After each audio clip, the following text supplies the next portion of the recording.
महाराज मैं रोते रहा और ऐसी मेरी किस्मत पलटी, ऐसा मेरा व्यापार पलटा कि लाखों रुपए मैं साल भर में कमाने लगा। लाखों रुपए को मैं आज, तो मैंने कहा इतना पैसा कमाते? बोले महाराज जो 1000 रुपए नहीं दे सकता था वो 50 लाख की आज बोली लेने को तैयार है। मेरे पास अब पैसों की कोई कमी? तो मैंने कहा कि सेठ ये बात बता, जब इतना मिला है, बोले महाराज सेठ इंसान तो मैं पहले भी था और इंसान मैं आज भी हूं, बुद्धि पहले भी मेरी वही थी और बुद्धि आज भी है, लेकिन जब जब भगवान के सामने आंसू बहाए हैं ना, ये पैसा मेरा नहीं, ये मेरे भगवान का पैसा है, ये मेरे ईश्वर का दिया हुआ पैसा है। और जब मैं रोता था तो यही कहता था कि मैं दान धर्म कर पाऊंगा या नहीं कर पाऊंगा। महाराज जब मेरी पुकार उस ईश्वर ने सुनी, आज मैं दान धर्म करता हूं। मैंने कहा कपड़े अच्छे पहन लिया करो। बोले ये तो मैंने रोते समय कहा नहीं था कि अच्छे कपड़े पहनूंगा, ये तो मैंने रोते समय कहा नहीं था अच्छे मकान में रहूंगा, ये तो मैंने रोते समय कहा नहीं था कि बहुत अच्छी जिंदगी जीऊंगा। आज धन दौलत होने के बाद भी महाराज मैं पैदल ही वैसे ही मंदिर आता हूं जैसे गरीबी के दिन में मंदिर आता था, और आज भी कपड़े में वैसे पहनता हूं जैसे गरीबी के दिन में पहनता था। महाराज आज पैसा होकर यदि अकड़ गया ना, तो जब वो दिन नहीं रहे तो ये दिन भी मेरे रहने वाले नहीं है। दिनों को बदलने में ज्यादा देर नहीं लगा करते। मैं तो वैसे ही साधारण जीवन जीता हूं। आदमी को अपनी जिंदगी में एक बात ध्यान रखना, अपना अतीत और अपनी औकात कभी जिंदगी को भूलना नहीं चाहिए, जिंदगी भर याद रखना चाहिए हम कहां थे और भगवान ने हमें कहां ला करके बिठा दिया। हमारे पास कुछ नहीं था और भगवान ने आज हमें सब कुछ प्रदान कर दिया। ये होती है धर्म की भावनाएं। धार्मिक भाव यही हुआ करते हैं मान्यवर। तुम्हारे पास तो चंद पैसे क्या हो जाते हैं, ऐसे अकड़ के चलते हो कि रामनाथ कोविंद के बाप तुम ही बन गए हो। ध्यान रखिए, विचार करिए आप। जिंदगी सरलता से जियो, जिंदगी आसानी से जियो। जहां घर में धर्म की भावनाएं होती हैं, धर्म की भावनाएं जिसके हृदय में जागृत होती हैं, आज भी वो सेठ है।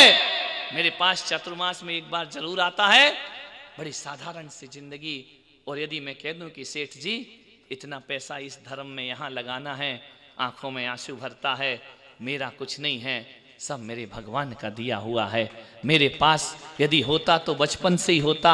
ये तो प्रार्थनाओं का फल हुआ करता है जो मुझे सब कुछ प्राप्त हुआ है। ऐसे भी लोग इस धरती पर होते हैं, ऐसे भी लोग इस धरती पर जीते हैं, निर्भिमान जीवन जीते हैं। विचार करिए आप जिंदगी में धर्म के भाव क्या होते हैं, धार्मिक भावनाएं क्या हुआ करती हैं। भाव बदलो, भाव बदलेंगे। मति बदलो, गति बदल जाएगी। चलो ना तुम सब करो, मैं नहीं कहूंगा व्यापार मत करो, करो खूब पैसा कमाओ। और मैं पुलक सागर तो कहता हूं कि मेरी समाज का एक घर भी गरीब नहीं होना चाहिए, हर घर धन धान्य और समृद्धि से संपन्न होना चाहिए। जिनेंद्र भगवान के वंश में पैदा हुआ, निर्धन घूमे आदमी नहीं, खूब धन कमाओ, जीवन में इतना धन कमाओ। आज श्वेतांबर समाज को आप देखिए, बड़ी संपन्न समाज है, लाखों करोड़ों का दान करती है। संपन्नता का कारण जानते हो, हम दिगंबर लोग जोड़ जोड़ के मरते हैं और वो छोड़ छोड़ कर अपने जीवन का सौभाग्य बढ़ाया करते हैं। उनके मंदिर देखो, उनकी व्यवस्थाएं देखो, लाखों रुपए भगवान के रास्ते में बहा देते हैं। उनके यहाँ का जीवन देखिए। श्वेतांबर समाज से आप मिलिए, एक एक ध्वज चढ़ाने की बोली 4-4, 5-5, 6-6, 7-7 करोड़ रुपए की जाती है। लेकिन श्वेतांबर समाज का सबसे बड़ा महत्वपूर्ण कार्य यह है कि जो बोल देते हैं उसे तुरंत दान में दिया करते हैं। इसके कारण उनको रिफंड भी जल्दी भगवान की तरफ से हुआ कर। हमारे यहाँ बड़े रोने हैं भाई, अभी तक बोलियां चल रही, चौमासे का नहीं चुका है, 10 साल हो गए मेरे। ध्यान रखना, विचार करिए आप, सोचो जिंदगी ये क्या मतलब है ऐसी फोकट के यश कीर्ति बटोरने से, क्या मतलब है इन चीजों का। विचार करिए, नहीं है ना, कोई जरूरी नहीं करोड़ों की बोली लो, आप 10 रुपया दान करो, जो हैसियत है, लेकिन हैसियत से दान करना, ध्यान रखना।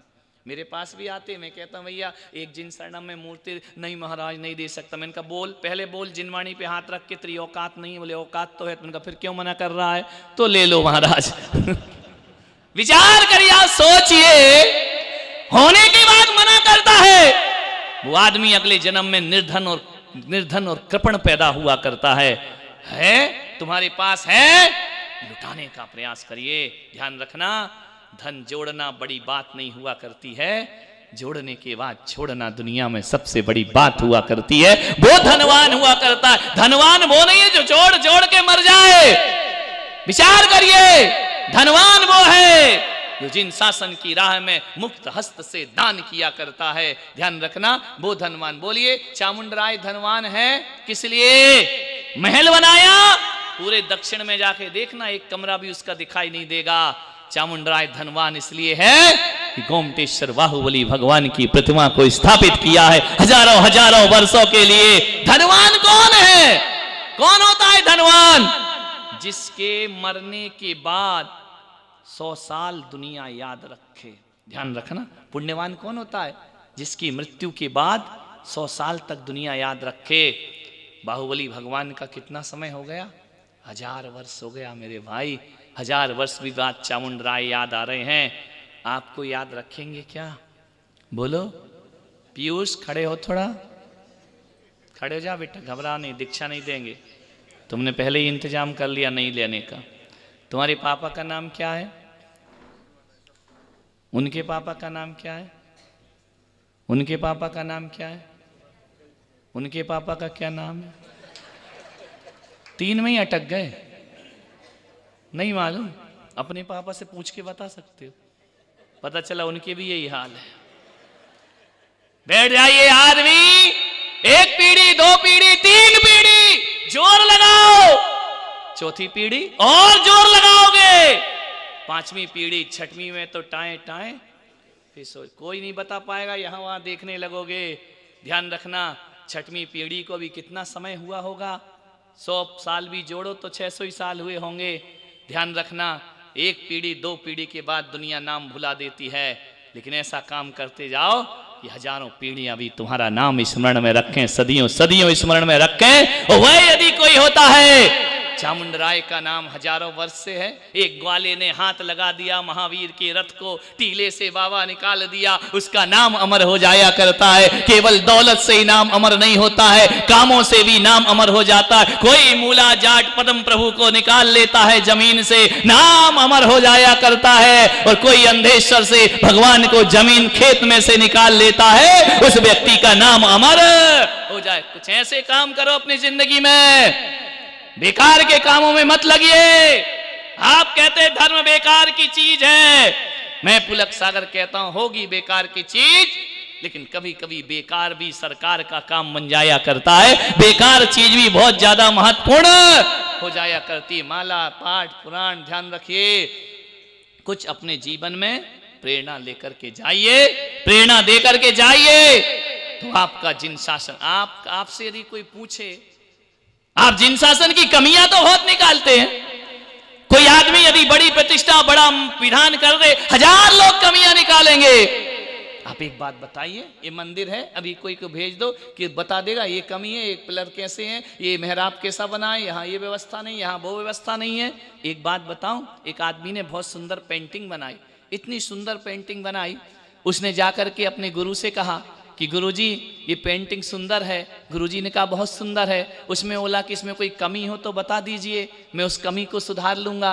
गुरुजी ने कहा जा चौराहे पे लगा दे, गांधी मूर्ति में लगा दे, उसको ले जाके जो कमी होगी लोग बता जाएंगे। लिख दे कि इसमें जो भी कमियां हो निशान लगा देना। बेचारे ने पेंटिंग लगाई, जो निकला चौराहे से, इसकी आंख सही नहीं है, इसका कान सही नहीं है, इसका नाक सही नहीं है, इसकी जुबान सही नहीं है, इसके ओठ सही नहीं है, इसका पैर सही नहीं है। इतने निशान लगे कि शाम को देखता है वह पेंटर जाकर पेंटिंग गायब है, निशान ही निशान लगे हुए हैं। इतनी कमियां। उसने कहा यार इतनी मेहनत से मैंने पेंटिंग बनाई, हजारों लोगों ने गोल के निशान लगा दिए, और जब वो गोल के निशान लगाए पेंटिंग का स्वरूप ही बिगड़ गया। वो पहचान ही नहीं पाया पेंटिंग मेरी है या किसी और की। गुरु के पास गया रोते रोते, गुरुजी मैं सोचता था मैंने बहुत अच्छा चित्र बनाया, ये देखो मेरे चित्र के क्या हाल है, ये चित्र नहीं ये तो विचित्र हो गया है, इसे कैसे चित्र कहूं। गुरु ने कहा एक काम कर, दूसरी पेंटिंग लगा।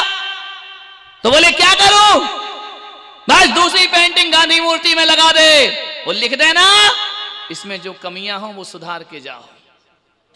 क्या लिखना? इसमें जो कमियां हो वो। पता चला दूसरे दिन जब पेंटिंग देखी, एक निशान भी नहीं था। पहली वाली में तो इतने निशान थे कि चित्र ही गायब हो गया था। एक निशान नहीं, कमियां बताने वाले हजारों मिलते हैं, कमियों को मिटाने वाले कोई नहीं मिला करते हैं दुनिया में। ध्यान रखना, ये जीवन होता है, जिंदगी होती है। हमारा काम कमियां दिखाने में नहीं होना चाहिए। कमियां सुधार सको तो सुधारो, वो नहीं सुधार सकते तो चोंच बंद रखो।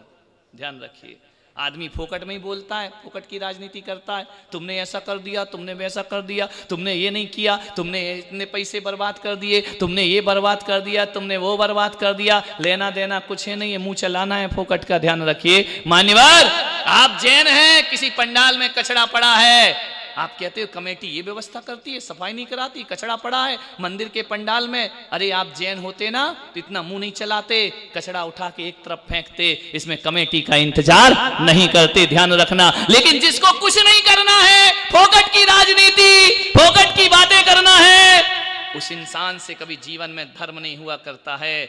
एक आदमी ने मुझसे पूछा, मैं एक मंदिर में गया था, बोले महाराज आपसे निवेदन है, आप गुरु हैं, इस मंदिर में कोई वास्तु दोष हो, कोई कमी हो तो बताओ। मैंने कहा एक बात याद रखना इंसान, मैं मंदिर में कमी देखने नहीं, मैं मंदिर में भगवान देखने आता हूं, परमात्मा के दर्शन करने आता। मैं क्या ही को कमी देखूं, अभी तोड़ ताड़ के इसको सही कर दूं, मतलब क्या है मुझे? मेरा काम मंदिर में ईश्वर को देखना है। ध्यान रखना, मेरा काम गाय के रंग देखना नहीं है, मेरा काम दूध प्राप्त करना मेरा काम होता है जीवन का। कितनी कमियां, कोई जाता है मंदिर में कमी कमी ढूंढते रहता है, यहाँ बेदी में ऐसा है, यहाँ वैसा है, भगवान ऐसे हैं, भगवान वैसे, इनको ऊंचा करो, इनको नीचा करो। धत तेरे की दुनिया को सुधारने में क्यों लगा है इंसान? अरे अपने मन को सुधार ले, तेरा जीवन अपने आप सार्थक सफल। अरे लोग कहते हैं चावल बराबर मूर्ति से भी लोगों ने अपने कल्याण कर लिए, तुमको बड़ी बड़ी मूर्तियां भी रास नहीं आती हैं, उसमें भी तुम्हारा कल्याण नहीं हुआ करता है। जगत को सुधारने की चिंता मत कर यार, तेरा मन ही जगत है, पहले उसे सुधार। जो अपने मन को सुधार लेता है, कोई कहता वास्तु सही नहीं, कोई कहता ज्योतिष सही नहीं, मेरा दिमाग ही नहीं लगता है वास्तु ज्योतिष ज्योतिष में। मैं तो इतना कहता हूं कि जहां जाने से मन प्रसन्न हो जाए, उससे अच्छा वास्तु दुनिया में कोई दूसरा नहीं हुआ करता है। जहां जाने से परिणाम शांत हो जाए, उससे अच्छा वास्तु दुनिया में कोई नहीं होता है। जहां जाने के बाद आत्मा को शांति मिले, उससे अच्छा तीर्थ स्थान कोई और नहीं हुआ करता है। और जहां जाने के बाद मेरा क्रोधित मन शांति का अनुभव करने लगे, मेरे लिए तो वही तीर्थ हुआ करता है, वही मंदिर हुआ करता है। ध्यान रखना, मंदिर में आकर भी अशांति, भगवान को भी वास्तु दोष लगेगा तो फिर बचेगा कौन मेरे भाई? ध्यान रखिए, विचार करना है आपको। जो जैसे जिनालय हैं, जीर्णोद्धार होना चाहिए, जीर्ण शीर्ण हो रहे वहां तक तो ठीक है, लेकिन नए नए मंदिरों में भी कमियां निकाल देना, हमेशा छिद्रान्वेषी बने रहना, साधु संतों के पास जाओ, उनकी कमियां ही मेरे पास कई लोग ऐसे आते हैं जो मुझे कम देखते, मेरा कमरा ज्यादा देखते हैं। क्या क्या रखा है इनकी टेबल में, क्या क्या सामान है, कैसे बैठे हैं, क्या है, अरे बड़े सिंहासन पे बैठे, ये बैठे। अरे यार इनका इससे अच्छा तो आता ही नहीं, पाप का बंद तो नहीं करता अपना, आया है तो दुनिया भर की गंदगी लेकर काहे को जा रहा है, इससे अच्छा घर में ही बैठता। नहीं है, नहीं हूं मैं पसंद तो मत आओ ना यार, मैं कौन सा तुम्हारे घर में निमंत्रण देने जाता हूं कि तुम मेरे पास आओ। ध्यान रखिए, विचार करना है आपको। जहां जाओ पुण्य की अनुमोदना करके आओ। 2 किलोमीटर दूर से तो बेचारा गाड़ी में आया, पेट्रोल खर्च किया, समय बर्बाद किया और देख दाख के चला गया, कमरा ऐसा, ये ऐसा, वो वैसा, ये वैसा। एक आया, बोले महाराज ये आदिनाथ वालों ने आपको तिजोरी के सामने बिठा दिया। वहां देखो ना, मैंने कहा क्या करूं, मैं तो तिजोरी के नहीं पूरी समाज का चौकीदार हूं, जो चौकीदार है वही प्रधानमंत्री बनता है। ध्यान रखना, विचार करना है आपको, सोचना है। अरे लोग मेरे दर्शन नहीं कर रहे, तिजोरी के कर रहे। कमाल हो गया आदमी को, विचार करिए आदमी का दिमाग कहाँ कहाँ जाता है। उसने ये तो नहीं देखा कि मुनि महाराज बैठे, मैं इनको प्रणाम कर लूं, वो देख रहा तिजोरी रखी हुई है। मैंने कहा तेरी दृष्टि चोर की होगी, भक्त की होती तो महाराज देखते, चोर की है तो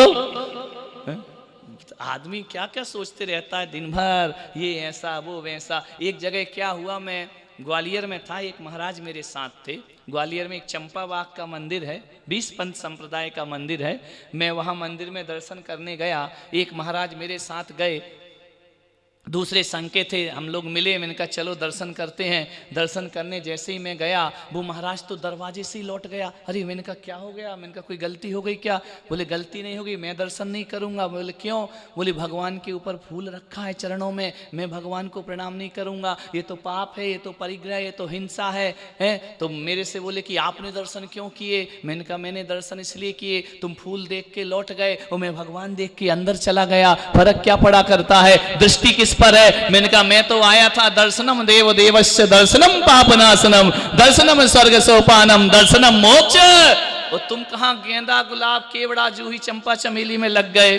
मैंने कहा ये बताओ मेरे महाराज, जरा ये बताइए, भक्त बन के जाओगे तो भगवान मिलेगा और भौरा बन के जाओगे तो फूल मिलेगा। क्या मुझे क्या देखना है? क्या रखा और क्या नहीं रखा? नहीं रखा है तो भी मुझे भगवान को देखना है, और फूल रखा है तो भी मुझे।